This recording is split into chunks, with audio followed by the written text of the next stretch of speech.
Sí, profe, se ve.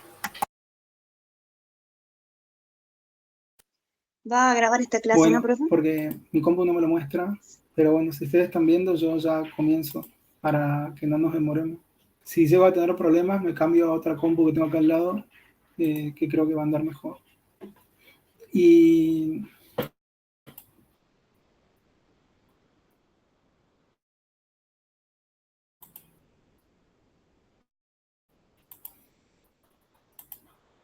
bueno, hoy vamos a Profe, comenzar con la clase número 2 de Historia del Cine.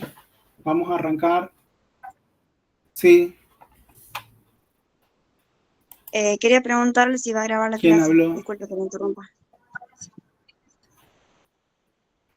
No lo voy a grabar ahora porque no están dando bien la compu. Y no voy a generar algo más para que se trabe. Pero la otra próxima la voy a grabar. Pero ahora no están dando bien. No sé si ustedes tienen otra aplicación que grabe las pantallas o cosas así. Grábenlo.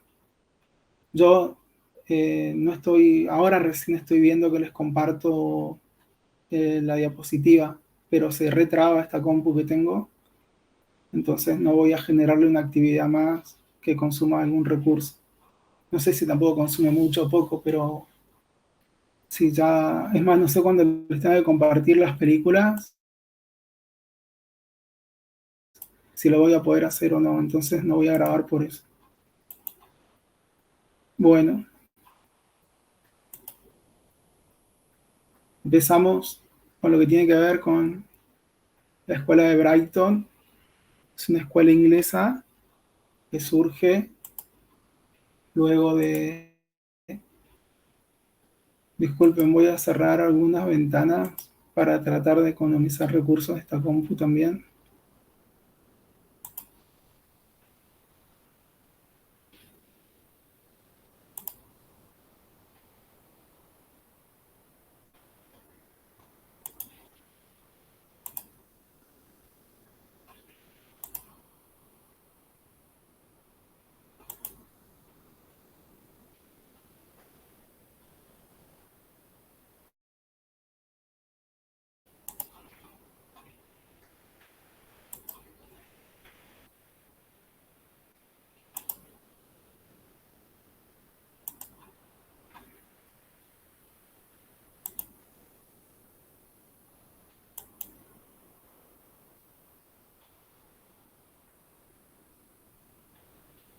Bueno, la escuela de Brighton es una escuela inglesa que surge luego de una segunda crisis que hubo en el cine y surge allá por 1900, luego de que ya lo de Méliès, que era el último director que habíamos visto la clase pasada, no estaba funcionando. La gente se cansó.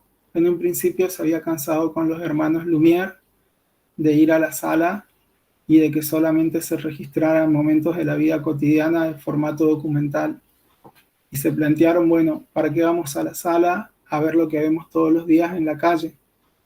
Y entonces ahí vino Méliès, como hablamos en la clase pasada. En ese momento, Méliès propuso el entretenimiento, cortos de ficción, tomándolo como referencia a su experiencia teatral. Pero bueno, si bien incluyó el trucaje, incluyó algunos recursos, vestimenta, actrices, actores, pero llevó a que también el lenguaje tuviese un retroceso, que es el tema de que se pareciera de nuevo al teatro. Entonces el lenguaje del cine no se estaba despegando de, de sus hermanos mayores, por así decir. ¿Cuáles serían? El teatro, la pintura, o la música. Entonces todavía no encontraba un camino que le permitiera desarrollarse de manera independiente. Entonces la gente, cuando iba a ver los cortos de Méliès, es como que se aburrían también de que sean tan teatrales, y ahí apareció una segunda crisis, por así decir, y para levantar al cine de esa segunda crisis, tenemos lo que se llamó la Escuela de Brighton. La Escuela de Brighton es una escuela inglesa, bien, en el que, bueno, acá dice segunda crisis, es la segunda crisis, no la primera, allá por 1900, y que, bueno, Inglaterra se mantenía un tanto aislada de los problemas que estaba teniendo la industria con esto del entretenimiento y el reclamo de la gente que iba a las salas, que se denominaba Nickelodeon, que eran salas de teatro adaptadas para cine. Y en 1900, Inglaterra estaba como un tanto al margen y entonces posibilitó que se desarrollaran un par de experiencias que le otorgaran al lenguaje audiovisual elementos para continuar despegándose o teniendo como una independencia del resto de los lenguajes. Primero, tenemos a un señor que se llamó Charles Urban, y bueno, era de Norteamérica. Ahí voy a ver de aceptar a quien está pidiendo ahí ingresar. Era de Estados Unidos y en 1903 fundó la Urban Trading. Y bueno, se focalizó en noticieros, documentales, reportajes, y así como tenían los hermanos Lumière, una productora que tenía alcance con muchísimos operadores que viajaban por el mundo y hacían noticieros. Urban había iniciado como una empresa parecida porque, bueno, abordaba noticias, reportajes, tipo como del lado de producción periodística, digamos. Y a partir de él se generó lo que se llamó la Escuela de Brighton, porque Urban en un principio contrató también una serie de operadores que luego se fueron desprendiendo de su empresa y generando un camino individual o un camino independiente. Y la Escuela de Brighton, como dice acá, en sus inicios, planteó como recurso principal el registro documental al estilo Lumière, pero luego, bueno, también abordó otras narrativas como la ficción, la fantasía. En el ámbito de la ficción entra la fantasía, pero bueno, no se quedó en el terreno de lo documental, sino que también hizo una mezcla entre lo que había propuesto Méliès y lo que había propuesto Lumière. Y la escuela de Brighton le dio eso que dije, un despegue al lenguaje. Acá vemos también cómo trabajaban con decorados, con distintas escenografías, producían en masa contenido, a Charles Urban Trading, y entre otras cosas, esta escuela trabajó los cambios de planos, el paso del plano general al primer plano, el movimiento de cámara, la profundidad de campo, el traveling, la panorámica y otros recursos más que fueron como dándole identidad al lenguaje. Entre ellos también el manejo de las escenas, que ya lo habíamos visto en Méliès, con lo que tiene que ver un viaje a la luna, con ese corto. Y bueno, acá en la escuela de Brighton trabajaron y estructuraron de una manera formal bastante precisa lo que era el comienzo, desarrollo y final, una estructura narrativa en el ámbito cinematográfico que ayudaría al desarrollo de distintas historias, porque no solamente plantear comienzo, desarrollo y final, sino que son estructuras dramáticas que ayudan a narrar y ayudan a que la persona que está viendo ese corto o esa película lo pueda entender y se pueda enganchar. Hay mecanismos dramáticos para mantener la atención. Así que ellos empezaron a trabajar con esas propuestas. Bien, uno de los grandes directores que tuvo la escuela inglesa, que también comenzó como operador y después ya se independizó, fue William Poole, al que bueno, se le asigna haber avanzado en lo que tenía que ver con el movimiento de cámara del traveling, grabar, filmar en exteriores y otros elementos más. Ahora, antes de continuar, voy a tratar de mostrarles un pequeño video.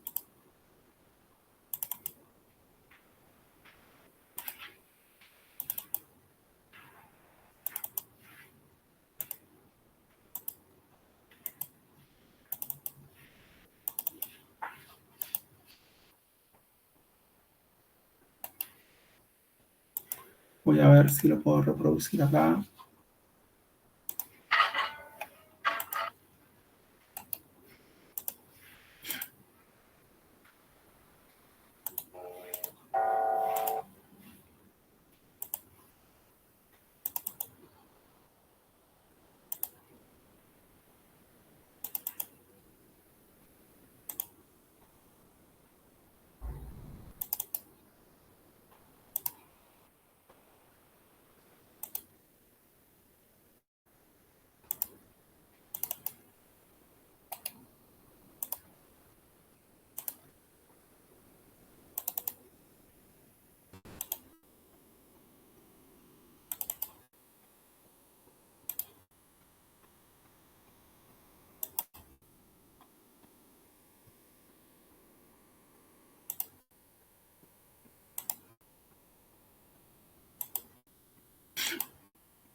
Este video o este corto se llama El beso en el túnel, es de la escuela de Brighton, es de un director que va a continuar ahora, que voy a continuar hablando sobre él, que se llama William Smith.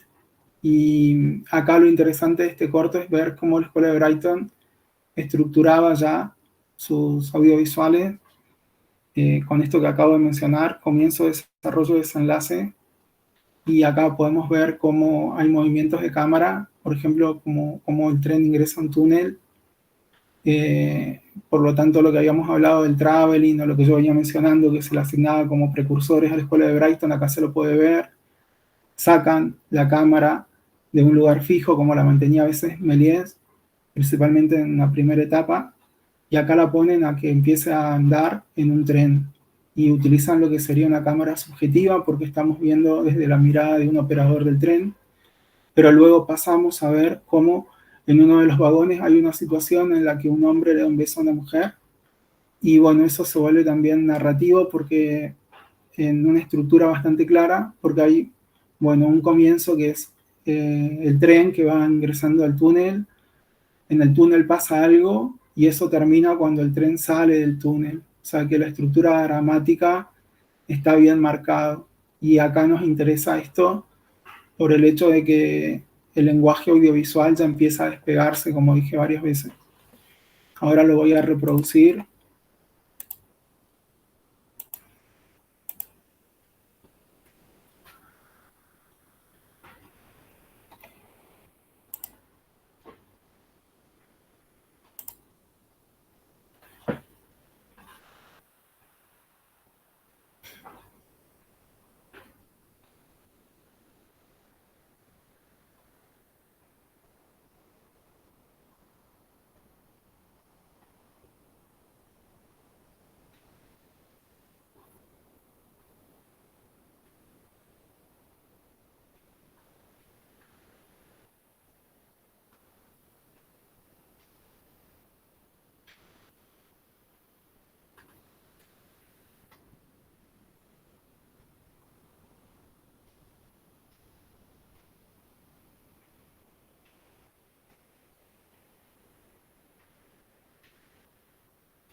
Bueno, lo que expliqué antes se ve representado acá.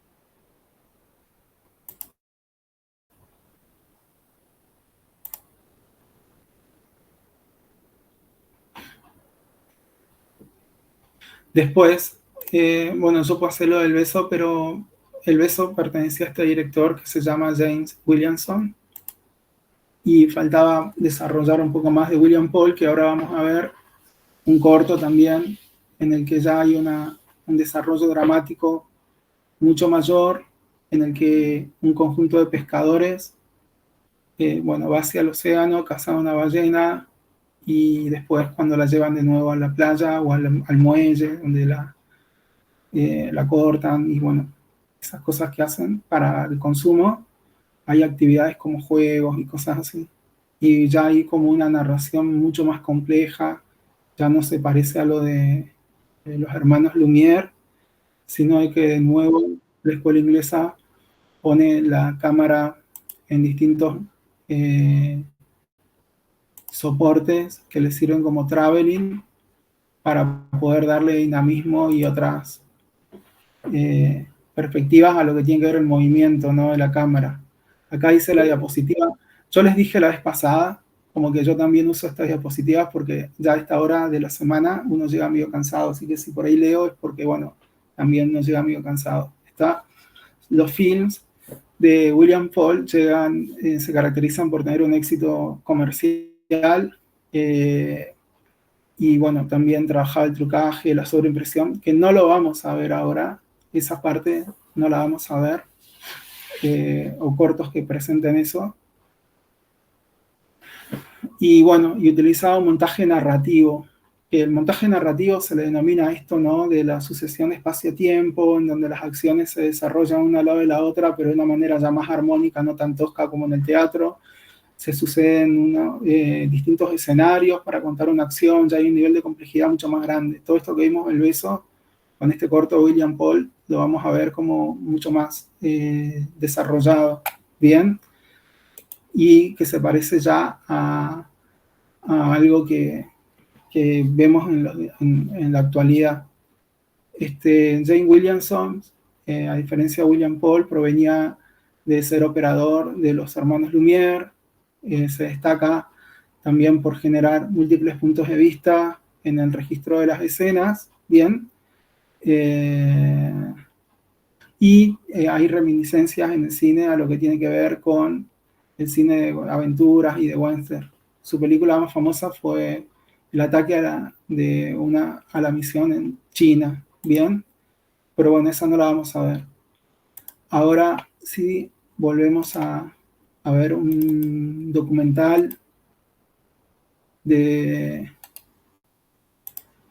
William Paul, este director inglés que tenía talento para los movimientos de cámara y para un montaje narrativo, que eso decía la diapositiva. Entonces ahora, cuando ustedes vean este documental, van a poder ver cómo ya el cine sí se despegaba, se empezaba a despegar claramente de sus hermanos mayores, digamos, ¿no? Este trabajo sí tiene audio, pero si no se escucha o no se ve, tienen que decírmelo, así no se reproduce todo el corto y después, cuando termina, que no sea que uno se vio o no se escuchó. Igual la música la han puesto después, ¿no? Pero lo importante es que puedan verlo y ahí encontrar esto que decíamos del avance narrativo.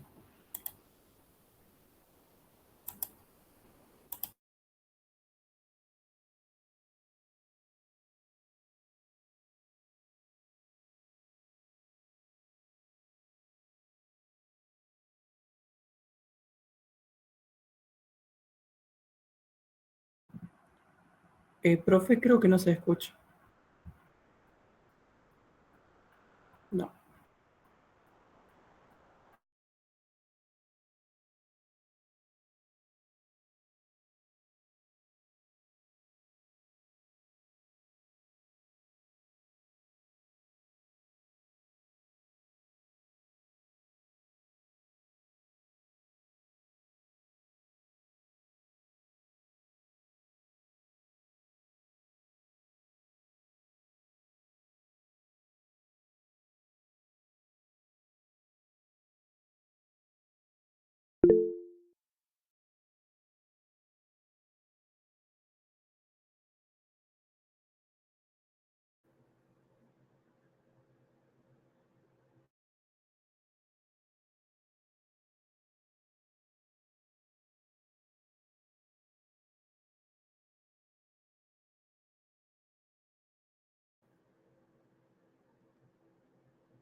Parece que no se escucha, profe.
Bueno, ¿qué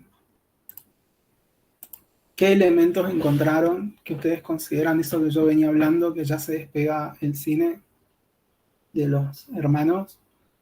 Que han podido identificar algunos elementos que yo también los mencioné antes. Este cortometraje ya es mucho más complejo, ¿vieron? Ya no se parece a los registros simples que tenían los hermanos Lumière, ni a una cuestión teatralizada que tenía Georges Méliès. Es como hay un avance ya, y bueno, eso es importante. ¿Alguien quiere decir algo con respecto a lo que le pareció este corto en relación a lo que venimos viendo? Si no, continúo yo con Puede ser, por ejemplo, que otros los temas. personajes se mueven por todo el encuadre. También hay una mayor libertad en relación a los personajes. Bien. Y también esta cuestión de que, más allá de que sea documental, presentan temas de acción, ¿no? Temas de acción. Ahí Bazán, Barros y Tejerina se la pasan riendo. No estamos contando nada para que se rían, ¿no? Tejerina esta mañana también se la pasó riéndose. No sé qué es lo chistoso, si nos quieren contar de No, todo que lo que venimos estaba hablando. hablando con unas amigas que antes no había mucha concientización en las ballenas y fue un poco fuerte para mí, realmente me río porque de los nervios. El tema de las ballenas y el corte. Bien. ¿Me escuchas?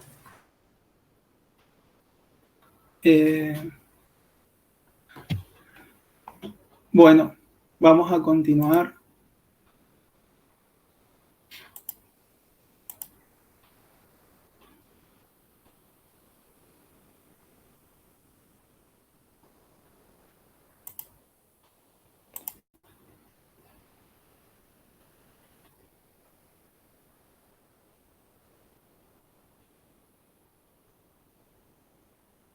Luego aparece también la figura de Charles Paté. Esta figura es muy importante porque genera una empresa en la que produce también proyectores y empieza a comercializar un conjunto de recursos que la industria necesitaba. Este empresario francés nació muy pobre, inclusive como anécdota vino a la Argentina, pero no tuvo suerte y se tuvo que volver a Francia. O sea, no pudo progresar acá como un inmigrante. En 1896, o sea, muy cercano a todo lo que pasó con los hermanos Lumière, o sea, acá regresamos un poco, ya funda lo que serían los hermanos Paté, en donde empieza con un trabajo de producción de fonógrafos, luego abre sala de cines y después empieza a comercializar proyectores. Bien. En ese caso, también, al igual que los hermanos Lumière y que Charles Urban, Paté tiene una empresa especializada en noticias, que fue la Paté Journal, que estuvo en funcionamiento desde 1902 hasta 1976. Bueno, Paté no era un director y entonces, así como pasó con los hermanos Lumière, Paté se concentraba en lo que tenía que ver con toda la parte comercial del cine, con lo que tenía que ver con lo industrial, le interesaba el dinero y por eso, bueno, al no tener interés en dirigir películas o esas noticias o ficciones para abastecer a las distintas salas, que en ese momento se llamaban Nickelodeons, contrata a directores y el director que más trabajó para él fue este director de apellido Seca, que fue un director muy prolífico, pero lo acusaban de plagio, de plagiar a Méliès en sus obras principalmente, pero bueno, fue muy prolífico, hizo muchísimos cortos, muchísimos films, y siempre con una mirada realista o tratando de verlo desde un lado social, digamos, esa cuestión.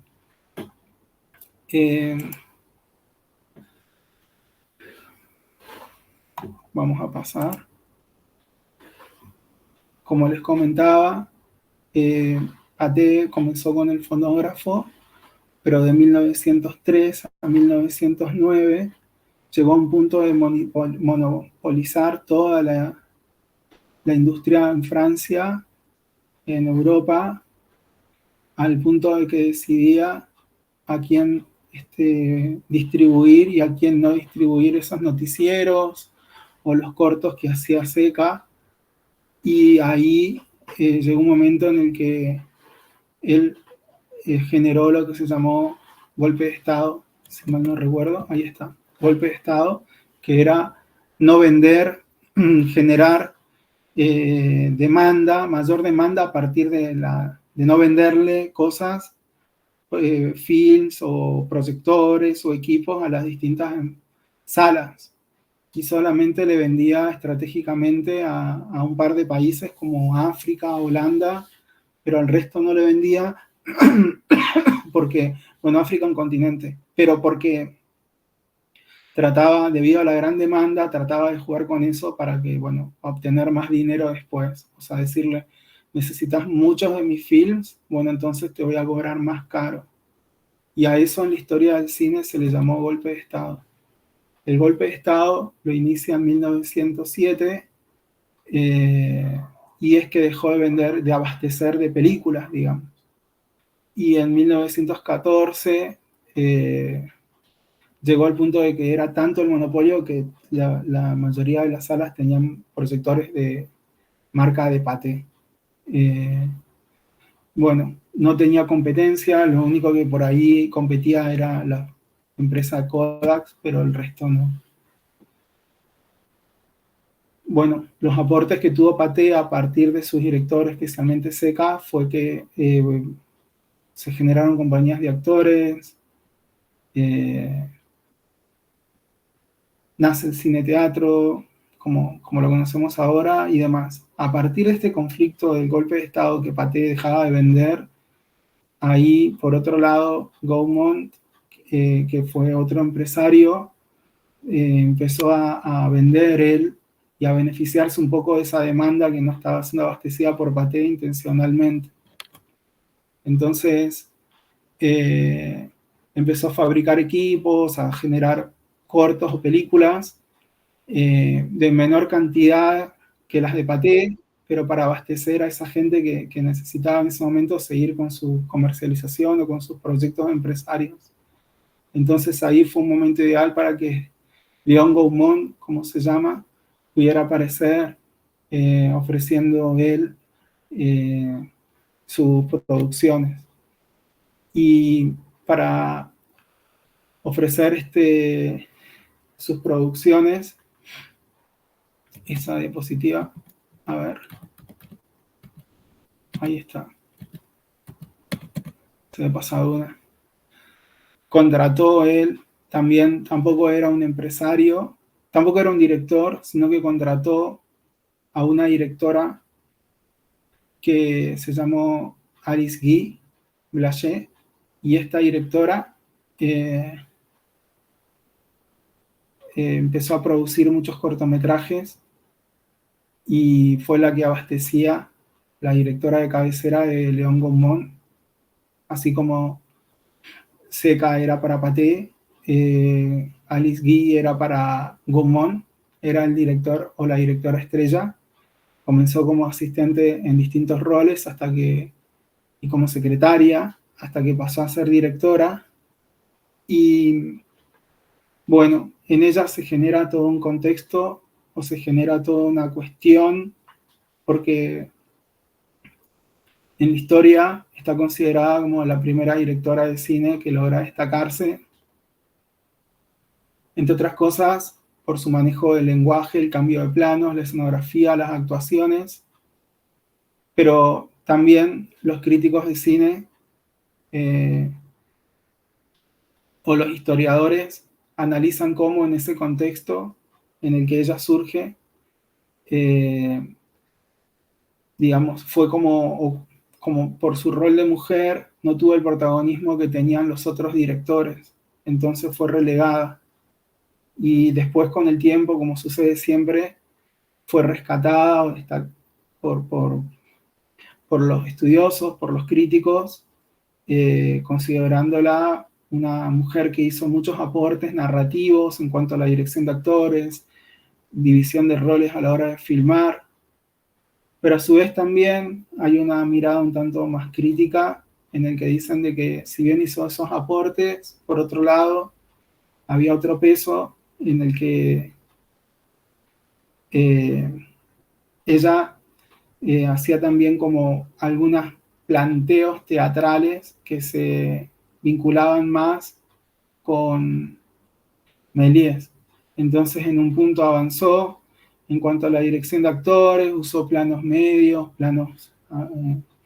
se acercaba a los personajes, tenían un guión, se parecen a muchas cuestiones que vemos hoy como en dramaturgia, pero debido quizás un tanto al carácter frontal como ponía la cámara, ya no se movía como con la escuela de Brighton, con esos traveling o cosas así, más libres. Entonces dijeron de que había como una cierta vinculación o un cierto retroceso en su producción. ¿Está? Ahora vamos a ver un fragmento del corto. No vamos a ver todo, porque la idea también es avanzar. Y luego también les voy a pedir que lean un texto y vamos a hacer como una pequeña actividad.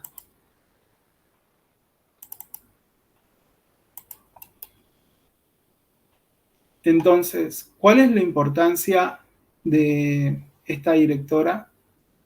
La importancia primero tiene que ver con cuestiones formales del lenguaje, como las que describí, pero a su vez también tiene que ver con cuestiones simbólicas. ¿Cuáles son las cuestiones simbólicas?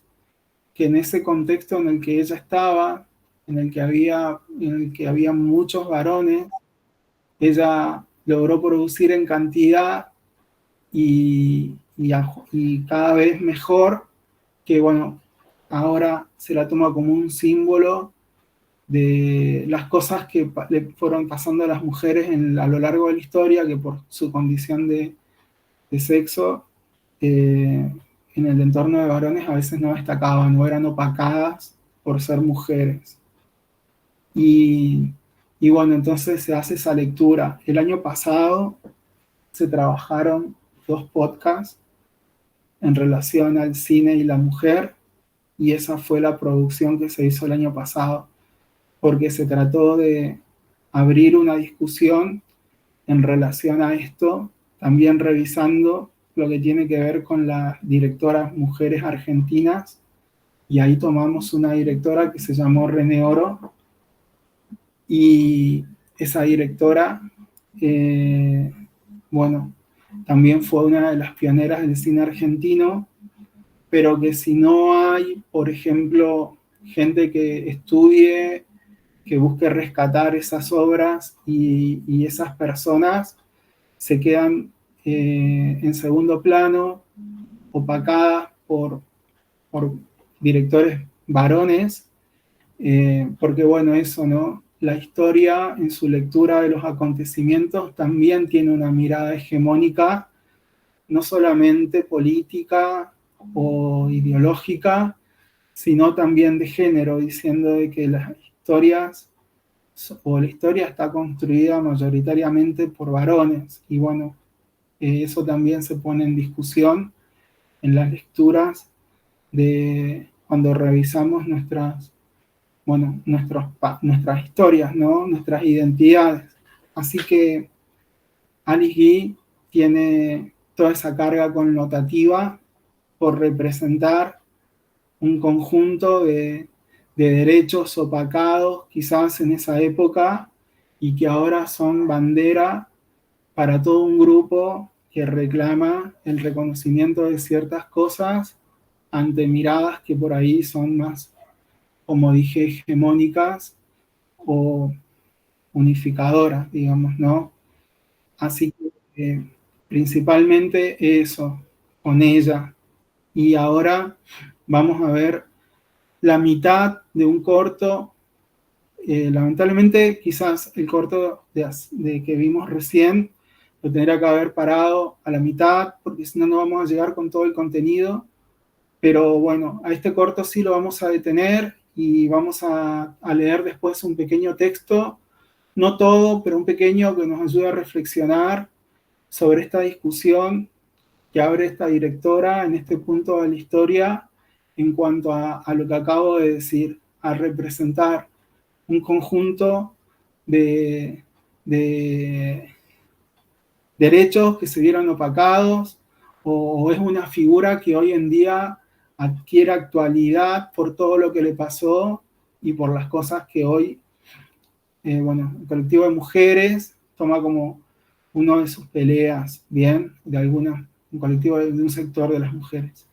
Así que ahora vamos a ver este corto, después yo les voy a pedir que lean un pequeño texto y después que lo podamos comentar y después seguiré hablando.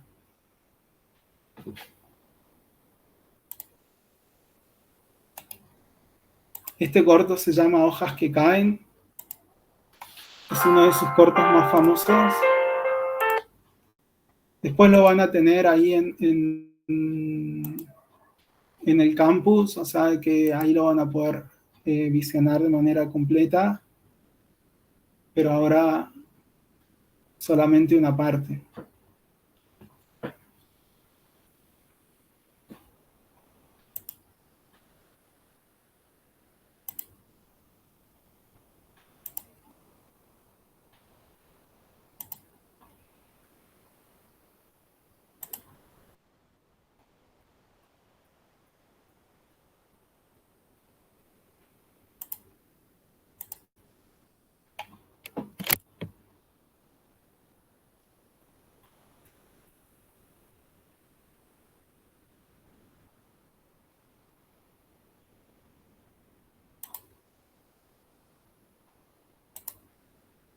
¿Ustedes están viendo la pantalla ya?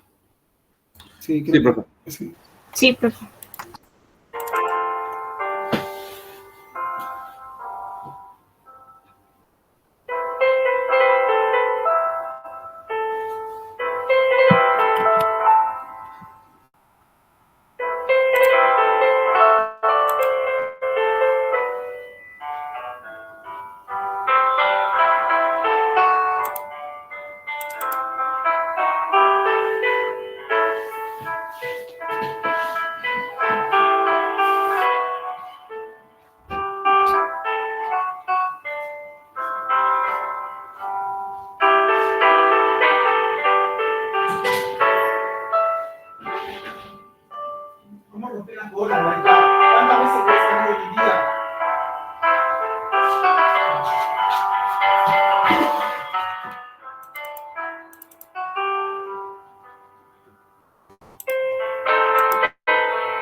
Bueno, como dije, no lo íbamos a ver completo. En realidad, quizás este corto había que verlo completo. Pero bueno, ya vimos el otro y nos quitó minutos de clase. No nos quitó, solo que bueno, aportó otros minutos. Y la idea es que no nos pasemos toda la clase viendo cortos, sino que podamos hacer otras dinámicas también. Y ahora lo que voy a pedirle es a Carla, a Florencia, a las ayudantes de cátedra, que puedan comentarnos un poco la experiencia del año pasado en cuanto al trabajo con esta directora, porque el año pasado ellas hicieron unos podcasts y la idea de ese podcast era poder debatir sobre el rol de la mujer, tomando, como dije antes, dos referentes, que era Alice Guy y la otra directora, Oro, que es de Argentina. Y bueno, entonces la idea fue como que ellas condujeran así una mirada sobre la obra de estas dos mujeres, desde este lado que yo les comenté al principio, ¿no? Como representantes de un conjunto de símbolos que ahora podemos ver en los medios que se reclaman, o se cuestionan, o se tratan de revisar, porque en algún momento fueron como opacados. Y ellas hicieron con los grupos el año pasado 2 podcasts que los van a escuchar cuando tengan las clases con ellas, pero quería que puedan tener una pequeña intervención comentando un poco qué pasaba con el grupo del año pasado, qué cosas les interesaron o qué discusiones se abrieron en el aula en relación a ellas. Bueno, hola chicos, ahora les voy a presentar pantalla para mostrarles un poco. ¿Me dicen si se ve? Sí, sí se ve. Bueno, un poco el año pasado nosotros trajimos con los podcasts por primera vez este debate, como dijo el profe, del rol de la mujer dentro del cine, porque bueno, acá les tengo una pregunta. Si ustedes me tuviesen que nombrar algún director de cine o alguna figura del cine, ya sea de antes o de ahora, ¿a quién me mencionarían primero, digamos, si yo les digo una figura referente del cine? ¿Qué nombre se les viene primero a la cabeza?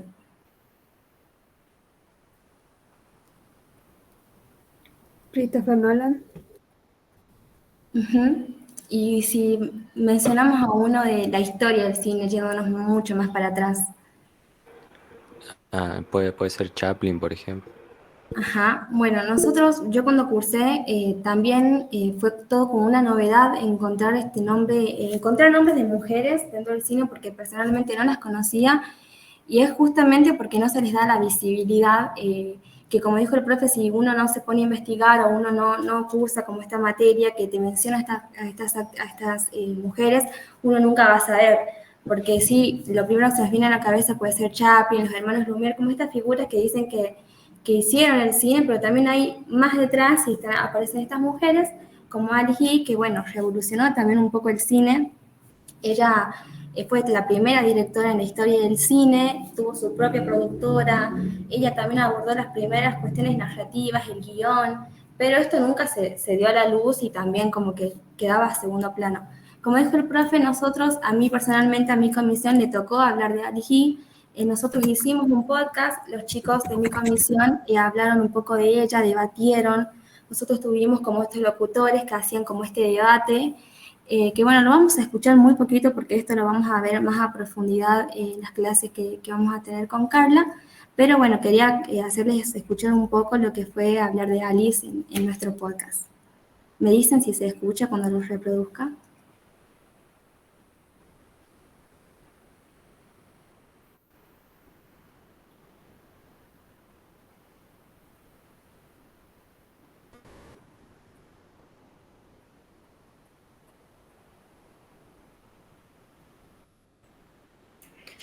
No se escucha.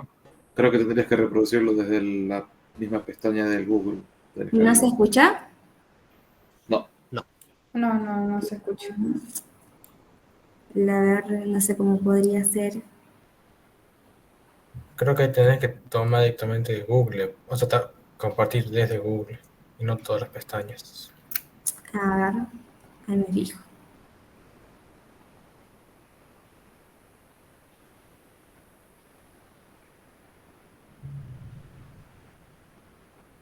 Sí, Meet solo te toma el sonido de una sola pestaña. Ah, bien. A ver.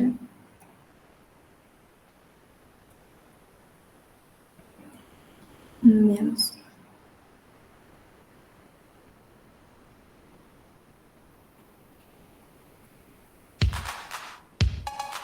Ahí. Ahí está, sí. Hoy, en un capítulo más, queremos introducir un nombre histórico: Alice Guy, la olvidada primera cineasta que dejó marcas imborrables en la historia del cine. Buenas tardes, ¿cómo No están te a lo todos? Bienvenido a nuestro podcast, La Rueda del Cine. Mi nombre es Minardi Kevin Federico, mi compañera Castillo Oriana. en la cual hoy indagaremos la fascinante vida de una pionera del cine. Hoy hablamos sobre Alice Guy. Su trabajo fue tan importante como el de sus compañeros. Para esto tenemos a dos historiadores invitados. Uno es Luis Nieto y la invitada sería Irina Luna. Nos van a comentar un poco sobre quién ha sido Alice Guy. Hola, buenas tardes. Lamentablemente radica en el sexismo arraigado en la sociedad de su época y en la industria emergente del cine. A pesar de su innovación y talento, Guy luchó contra barreras invisibles impuestas por el hecho de ser mujer en un mundo dominado por hombres. En esa época, los historiadores le excluyeron y haciendo caso omiso al hecho que la directora fue en realidad la primera realizadora cinematográfica. Esto es un fenómeno lamentablemente común en la historia de muchas mujeres pioneras. Uy siempre consideró que el cine era el arte de contar historias, a diferencia de los hermanos Lumière, que en un principio no vieron este potencial. Pasamos a un anuncio antes de seguir con el siguiente capítulo.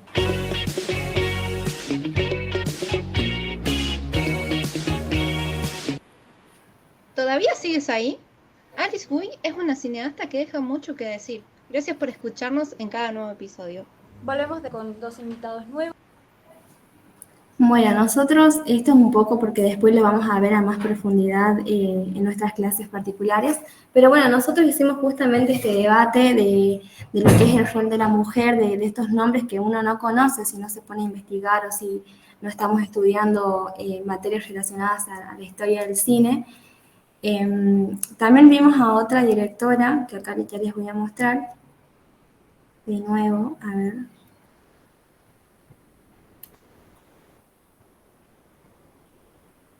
¿Se ve ahí? Sí, sí se ve.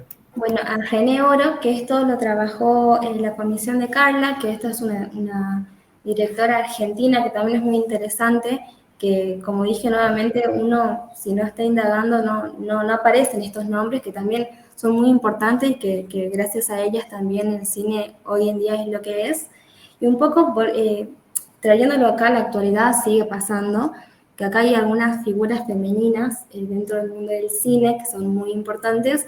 Está Lucrecia Martel, que es también una directora argentina contemporánea, digamos, que trajo también muchas películas muy buenas acá al cine argentino. Así que bueno, un poco para mencionar estas figuras actuales, también las figuras de antes de la historia del cine, y traer como un poco de nuevo esto de la representación de la mujer dentro del cine.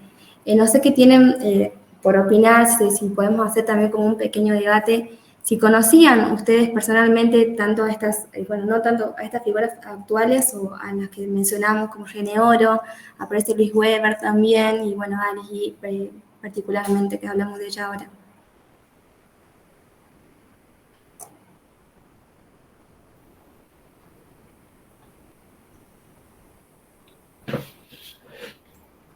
Por ahí, Personalmente, quizás, disculpen, para, no hable usted, profe. No. para abrir también un poco, para que tengan como una pequeña apertura en la discusión de las ideas, les voy a compartir un texto en el que hablan sobre el rol de Alice Guy y a partir de esa lectura quizás puedan aportar cosas también a la pregunta de Florencia, o que propone abrir un debate. Acá tienen un link que lo comparto en el chat, y no tienen que leer todo, sino Simplemente hasta donde quizás está la primera foto de ella, que aparece de color verde.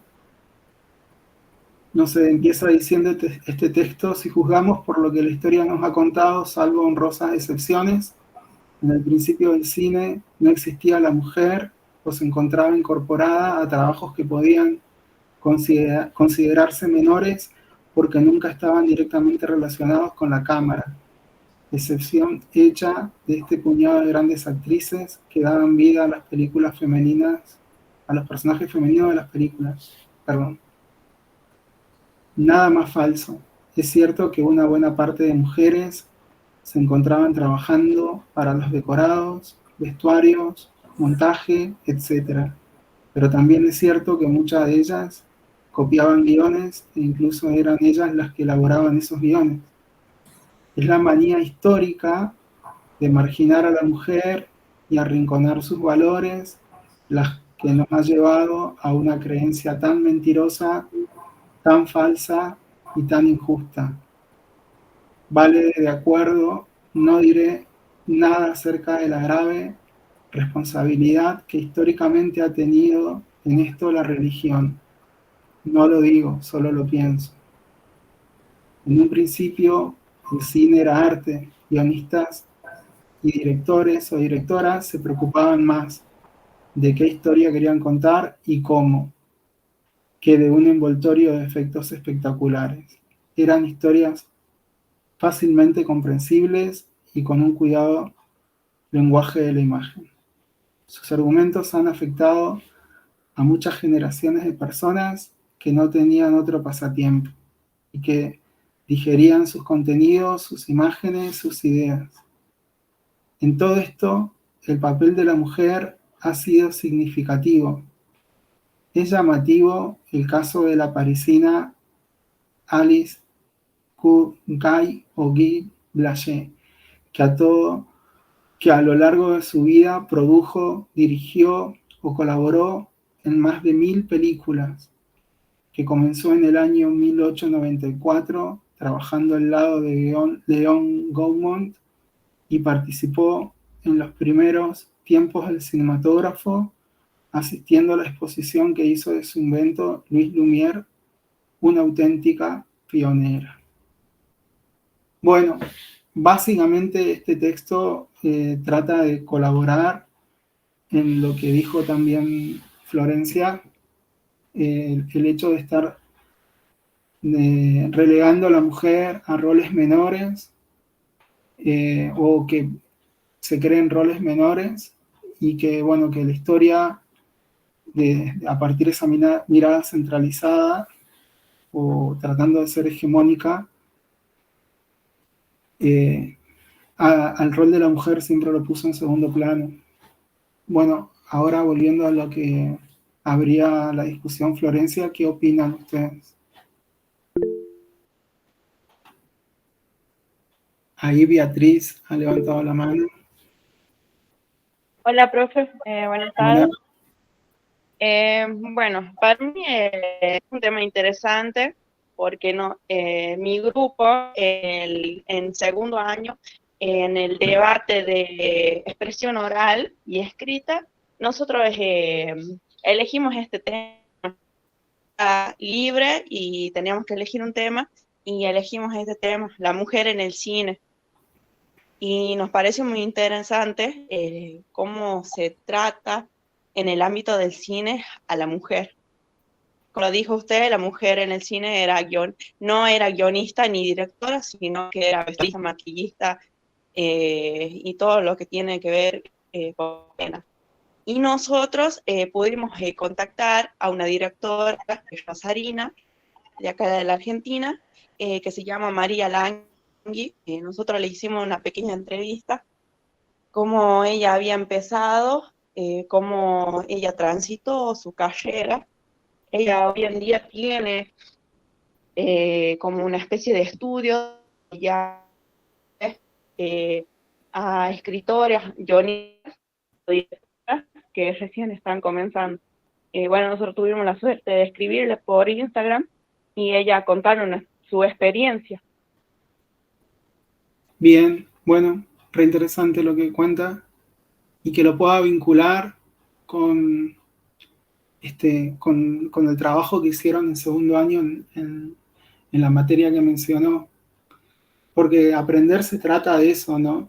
De ir vinculando los conceptos y se repiten en materia, vistos de distintas perspectivas, y usted ya a lo que vio en segundo, ahora en tercero ya lo puede vincular con todo lo estudiado, con esta experiencia de haberse comunicado con la directora. Creo que está bueno que se abran estas discusiones, ¿no?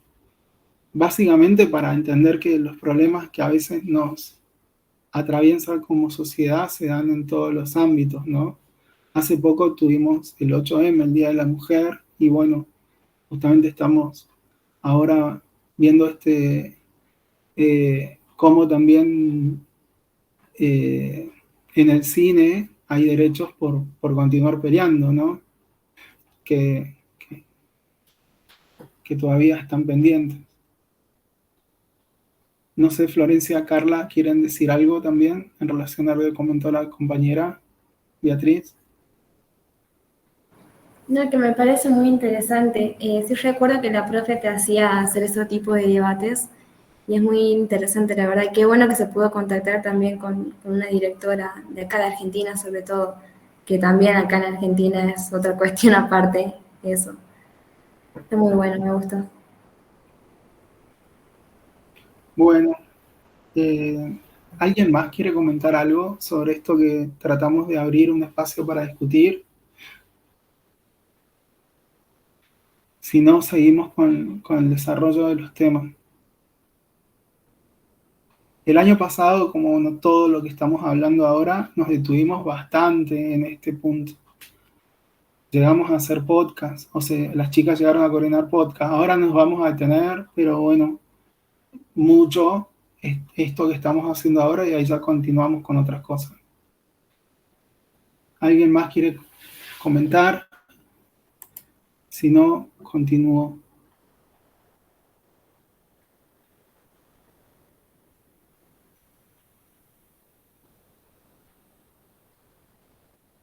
Bueno.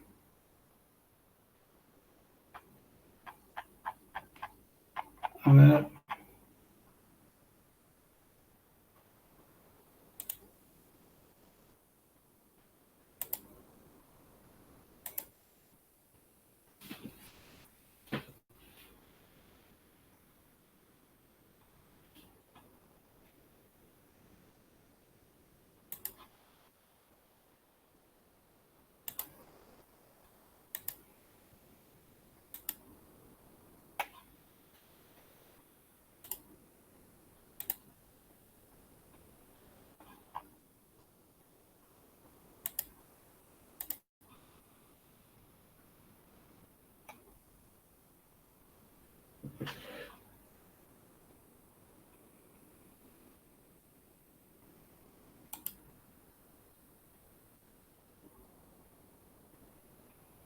No sé si acá.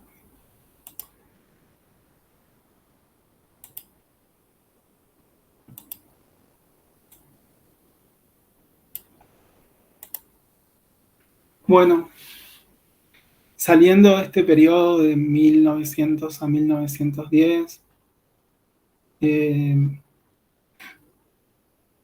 contexto, o en el marco de ese contexto, en 1905, Albert Einstein publica lo que fue su teoría de la relatividad.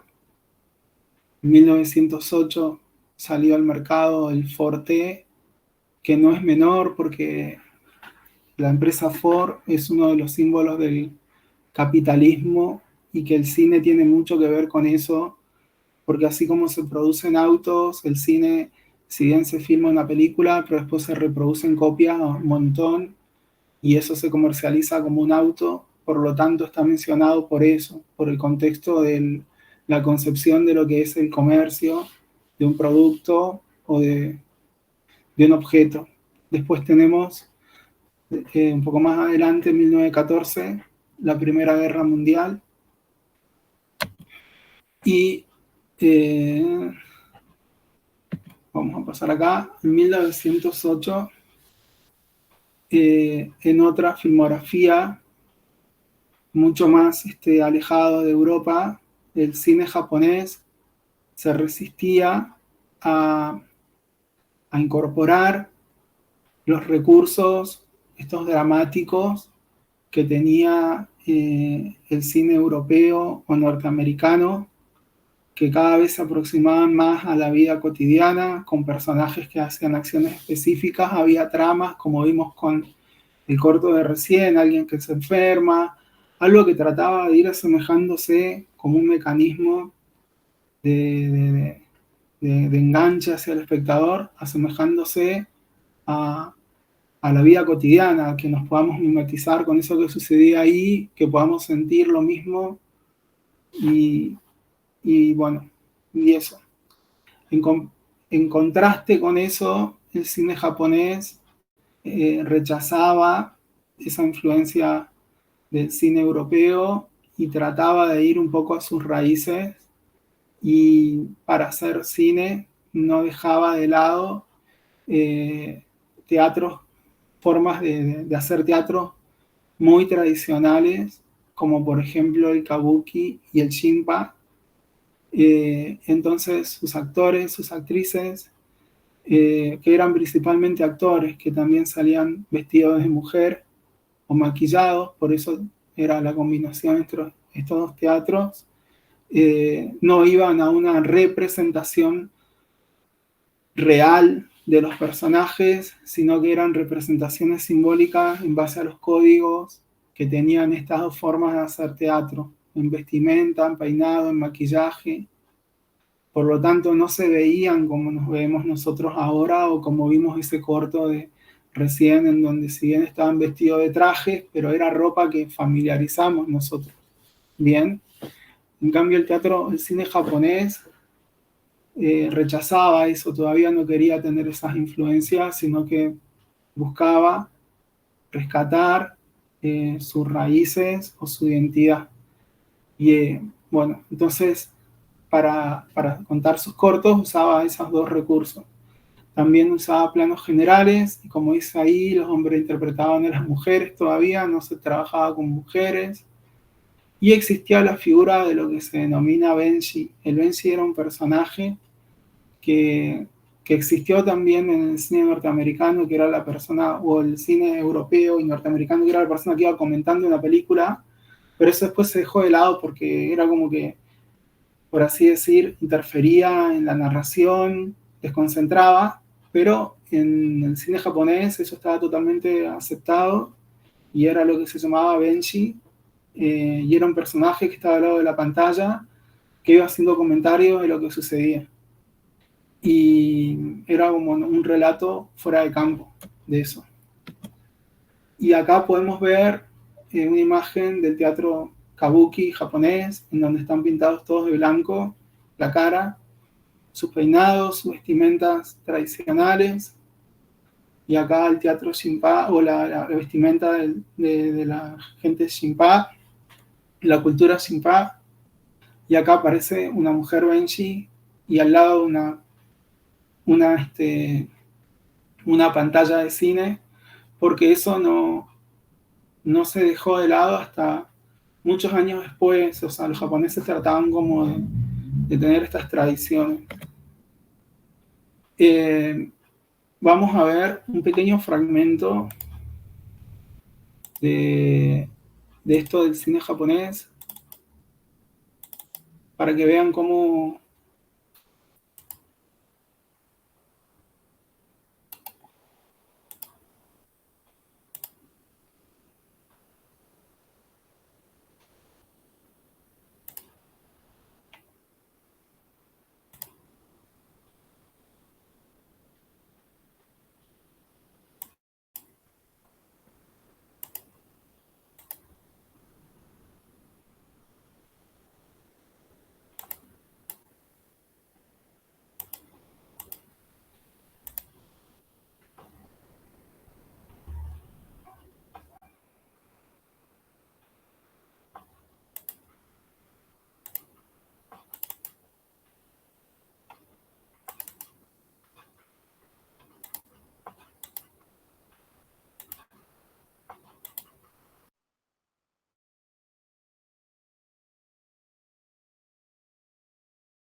Bueno, este corto también va a estar, se los va a compartir en el aula, pero para tener una reflexión, ustedes pueden ver cómo hay otros códigos de representación para la acción, aun cuando salga así todo con rima. Pero, ¿a qué quiero referirme con esto? Que Francia, el cine francés, también tiene otros códigos de representación. Este código del cine japonés ya es muy extremo, pero nosotros lo entendemos porque ellos no querían despegarse de estos dos tipos de teatro, bien tradicionales. Y Francia tiene otra escuela de actuación que no se parece a la escuela norteamericana, y a veces a nosotros, por ejemplo, las películas francesas o de otras filmografías nos aburren. ¿Pero por qué nos aburren? Porque en cuanto a veces las actuaciones tienen otros códigos para representar. Nosotros entendemos que al momento de estar triste, el cine norteamericano, por ejemplo, nosotros vemos a una persona llorar todo el tiempo. Más el premio a los mejores actores y actrices generalmente es para las personas que transforman, los actores y actrices transforman el cuerpo, se van un mes a vivir a la cárcel, se vuelven más flacos, más gordos, hacen millones de cosas porque la idea es vivirlo tal cual lo sentimos en nuestra vida cotidiana o creemos que sentimos eso. En cambio tenemos otras filmografías como esta japonesa o como alguna francesa o tailandesa o rusa que no plantean eso, que ellos por ejemplo, las costumbres son distintas, que para representar estar triste a veces no necesitan estar llorando, necesitan representarlo con ciertos códigos y ellos entienden que una persona está triste. Y como nosotros tenemos culturas distintas y hegemónicamente el cine que nos llega nos hace entender que para estar triste tenemos que estar llorando, al no poder entender otro tipo de representaciones ya no nos gusta. Está bien, esto que acabamos de ver es extremo, digamos, porque tiene ya vestimentas tradicionales, como si en Argentina viéramos, no sé, gente vestida como los gauchos o cosas así, entonces alguien de afuera no lo entendería mucho. Pero bueno, hay otras filmografías que proponen otros tipos de representaciones, y lo mismo sucede con las obras visuales de artistas o de música, en donde a veces quizás no podemos acceder o no nos gustan porque no entendemos los códigos.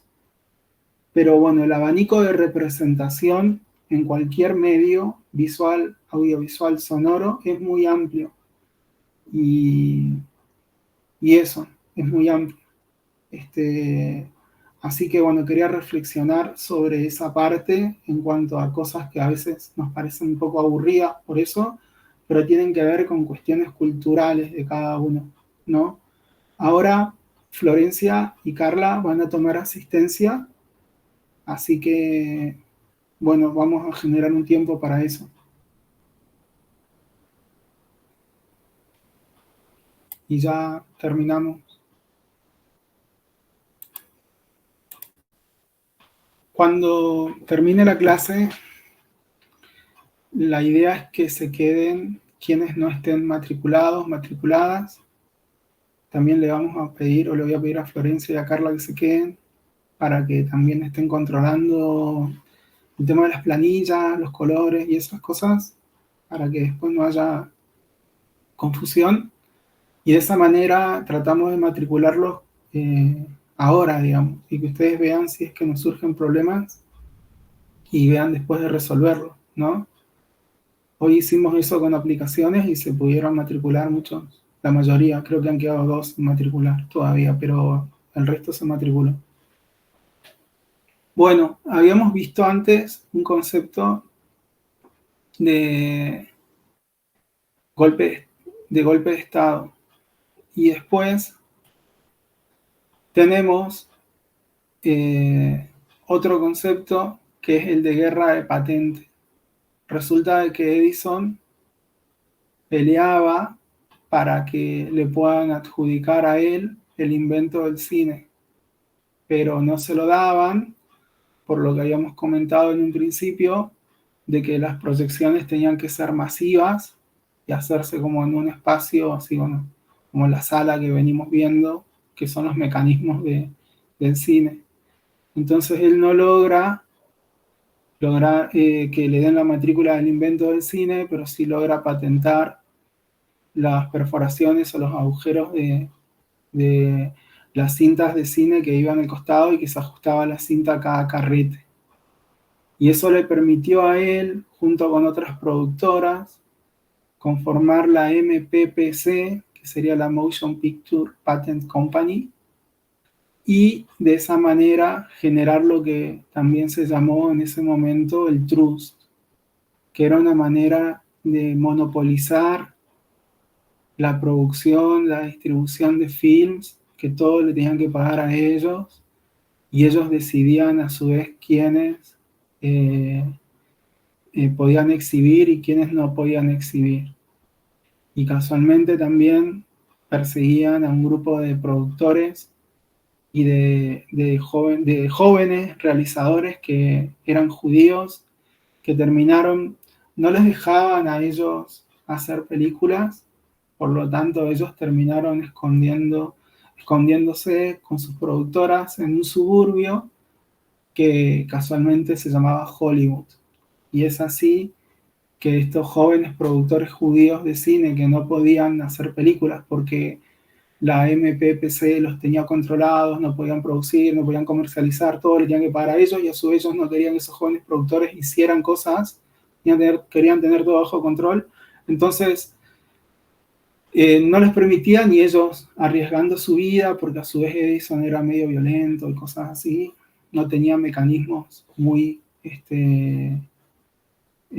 amigables para hacer valer esto de sus patentes y que se le tenía que pagar a él, al punto de que si alguien proyectaba sin que se le pagara o sin que ellos estuviesen controlando, enviaba personas para que quemaran el cine, había asesinatos de empresarios y cosas así, así que fue un momento bastante turbio de todo lo que tenía que ver con el cine, y todo, bueno, era pelea por dinero, digamos, ¿no? De Edison tratando de quedarse ahí con todos esos derechos.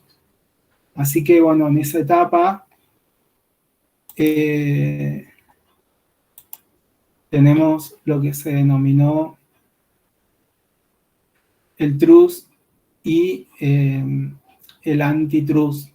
El trust era conformado desde 1908 por Edison y este conjunto de productoras que, como dije antes, tenía como las siglas, eran la MPPC. Crearon un monopolio, bueno, que exigían todo lo que yo comenté, y a eso se lo denominaba el trust.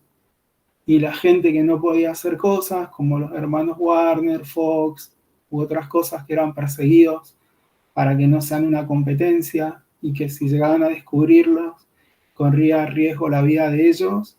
Entonces ahí, por ejemplo, ellos, como dije, se escondieron, y en el lugar donde se escondieron era Hollywood. Entonces se llamaba Hollywood, o lo denominaron Hollywood, en este momento ya no me acuerdo bien, pero era ahí, y bueno, y ahí nació Hollywood y todo lo que conocemos ahora, ¿no? Y ellos, este grupo de productores judíos, generaron el antitrust, así se llamaba. Entonces estaba el trust y estaba el antitrust. Estaba esta pelea entre un grupo, un sector y otro sector, que los dos querían comercializar y desarrollar su actividad cinematográfica, pero bueno, el trust no quería tener una competencia y quería tener pleno control, y Edison quería aprovechar que había conseguido eso, ¿no? Que le den la patente, que después con el tiempo, lo vamos a ver después, bueno, logran como llegar a un acuerdo y que, bueno, que Edison no sea tan violento y esas cosas. Bueno, en 1912 nace lo que es el Star System en Estados Unidos, que básicamente es el sistema de estrellas, ¿bien? En el que trabajaban todo esto, lo que era la publicidad, y un conjunto de representaciones hegemónicas, de nuevo la palabra, o estereotipos de belleza, en cuanto a la mujer, al varón, estrellas de cine, se empezaban a consolidar, Y básicamente nacieron las estrellas de cine, no porque la gente o los productores y las productoras o las productoras querían generar algo nuevo para ver qué tal salía, sino que querían generar más recursos para seguir atrapando a la gente. Entonces encontraron de que con el sistema de estrellas, estableciendo estrellas, que la gente los siguiera, que los tuviese como ídolos, que salieran en algunos afiches, publicaciones de la época, ellos iban a poder lograr que vayan al cine, porque iban a ir al cine sus ídolos, ¿bien? Y de esa manera, bueno, en 1912 Estados Unidos genera el Star System como un mecanismo más para tener para maximizar las ganancias de la distribución y de la proyección de sus películas.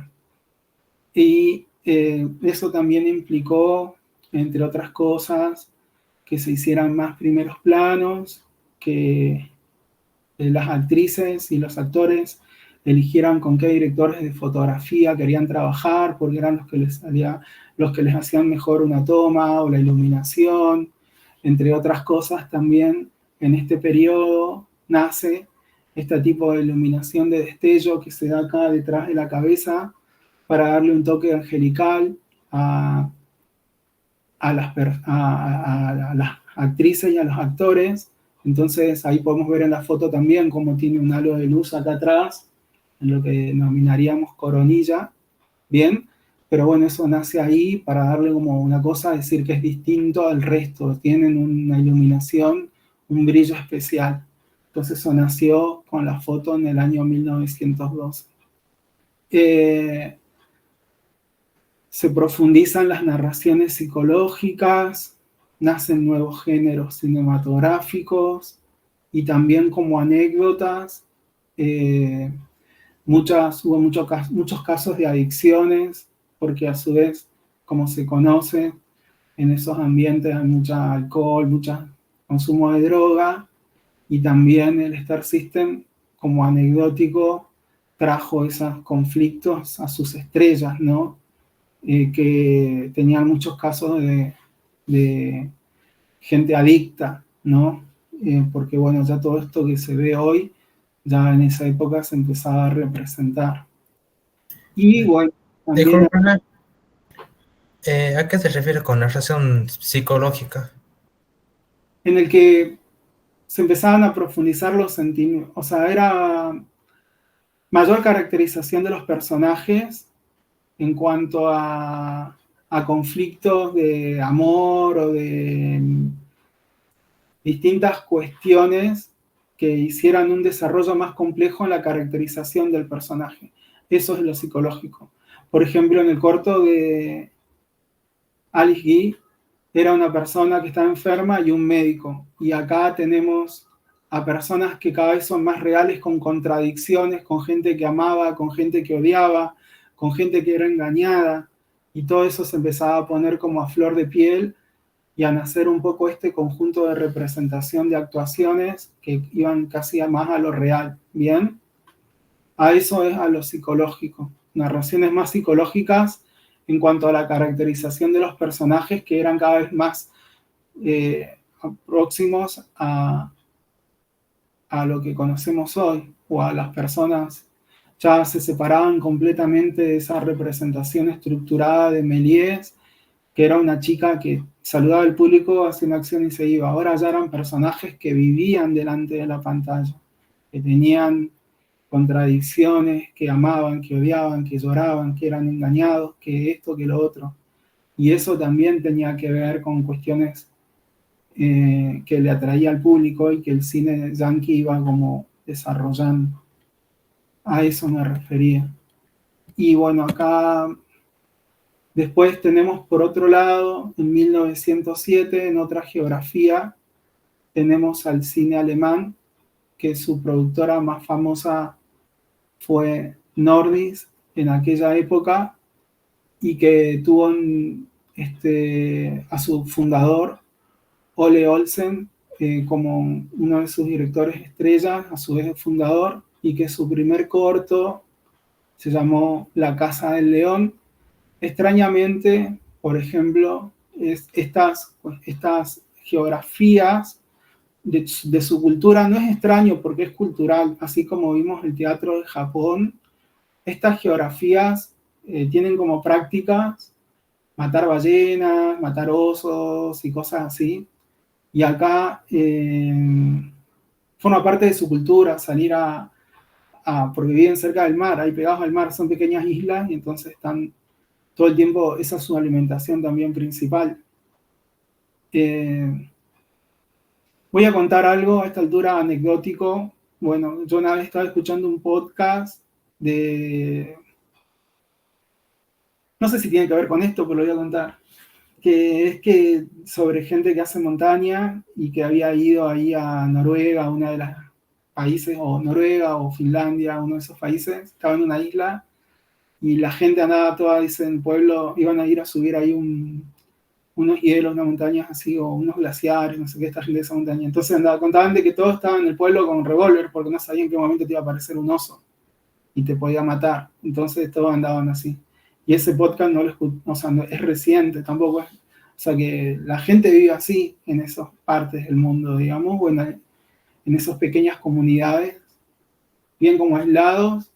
No sé si cuando uno ve ese tipo de cine, hace frío, bien aislados, en contacto con la naturaleza.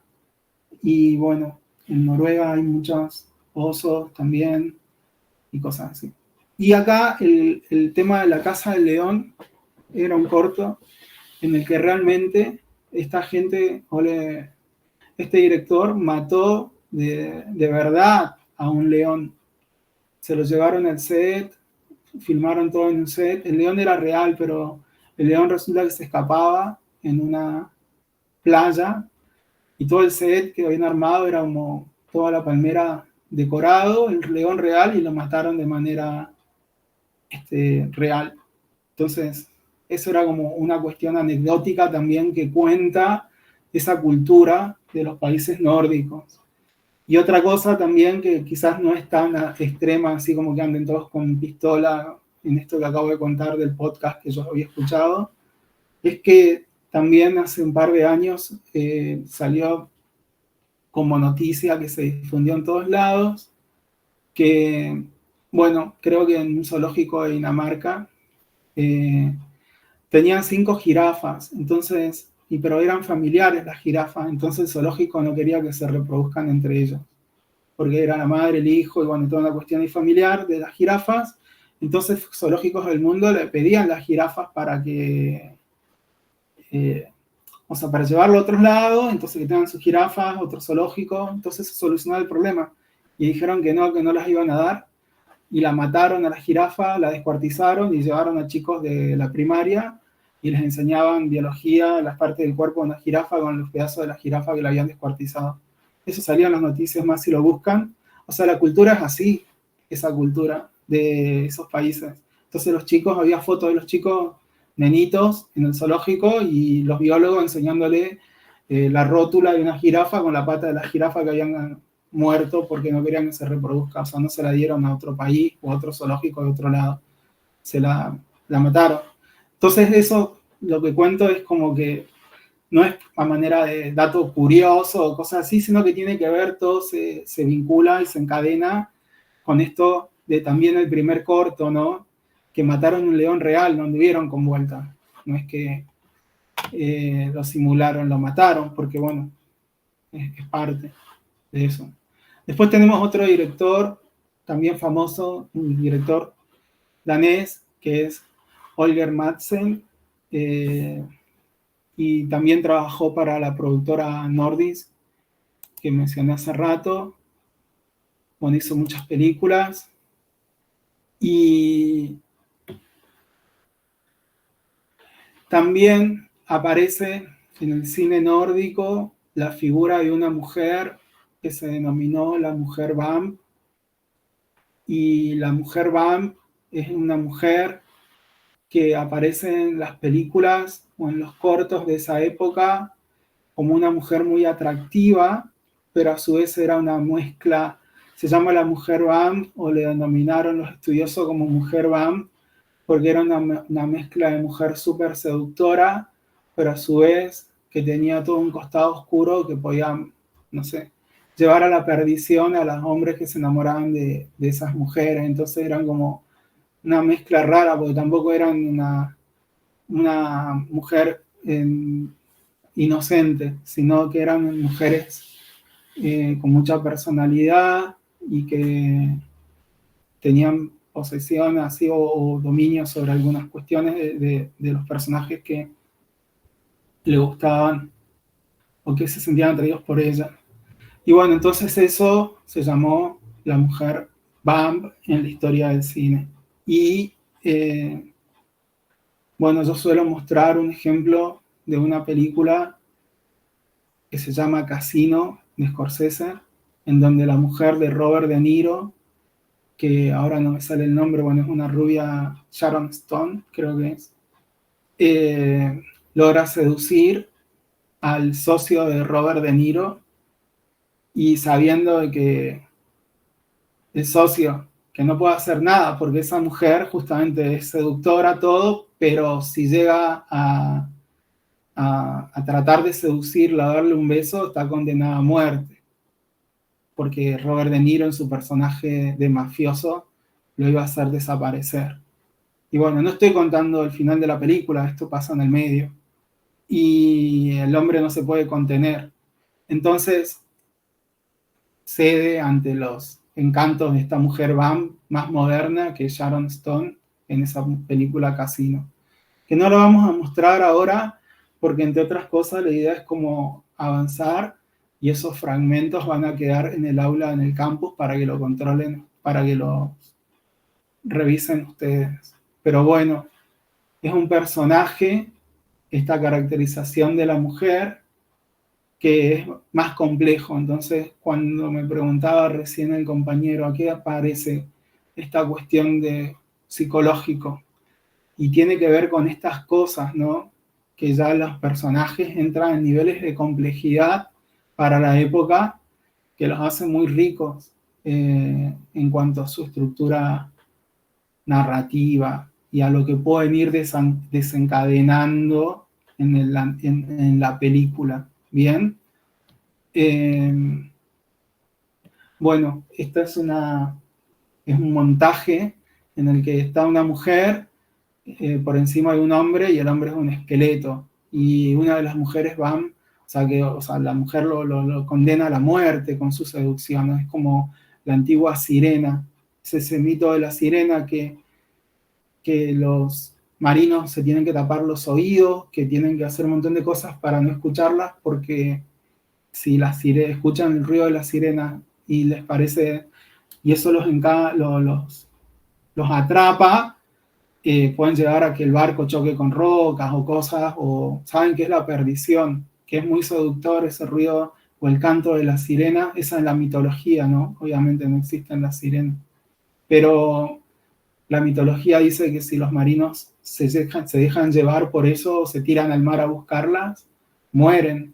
Por lo tanto, es como esa representación de las sirenas, que son lindas, pero que tienen todo ese costado de fatalidad si uno las busca, está representado en las mujeres vamp. Siempre esta convergencia entre humano y algún tipo de pez, o en este caso de vampiros, o que serían murciélagos, que tienen algo bueno y tienen algo malo para tratar de mezclarlo, digamos, ¿no? En este caso es una actriz que era uno de los íconos más importantes de la época, que era Theda Bara. Y bueno, después tenemos el cine sueco, que acá sí vamos a parar porque tenemos una película o fragmento de una película para ver, y que voy a pedirle a Carla y a Florencia que para la próxima clase comiencen ellas contando y mostrando un fragmento de La Carreta Fantasma, porque es una película que se habla mucho también en los exámenes y estaría bueno que ellas muestren esta película y puedan hablar un poco más. El cine sueco toma mucho también del cine nórdico, de Noruega. Y ahí tenemos dos directores importantes, Víctor Håström y Manuel Steele, con características distintas. Y acá sí vamos a empezar a ver muchos fragmentos de películas, porque es como que ya ahí ya se pegó el despegue total del cine, empieza ya a ser sumamente narrativo, aun cuando en la etapa del clímax venga con Griffith, pero acá sí ya empezamos, y es más atractivo verlos, digamos, ¿no? Ya empezamos a ver muchos fragmentos de películas en las clases para poder ejemplificar. Pero bueno, la idea mía era hoy avanzar hasta acá, así que no sé si tienen alguna pregunta. Comenzamos un poco de manera accidentada porque se trababa acá mi compu. Y bueno, ahora ya como que no está funcionando bien, así que terminamos un poco mejor. No sé si tienen alguna pregunta para hacer, si no estaríamos terminando ya la clase. El contenido de esta clase ya va a estar publicado el fin de semana y ahora les pedimos a quienes no estén en el campus que se queden y eso. Hoy traté de avanzar un montón, hablé más de lo que se proyectó porque había que avanzar para que en el parcial podamos ingresar contenidos, pero como dije, creo que ya en la próxima clase vamos a ir ver fragmentos hablando, porque ya hay muchas películas y para ejemplificar, y se vuelve más atractivo también para ustedes. Bien, bueno, no sé, si no tienen preguntas, ya se pueden desconectar. Buen fin de semana, nos vemos el viernes que viene.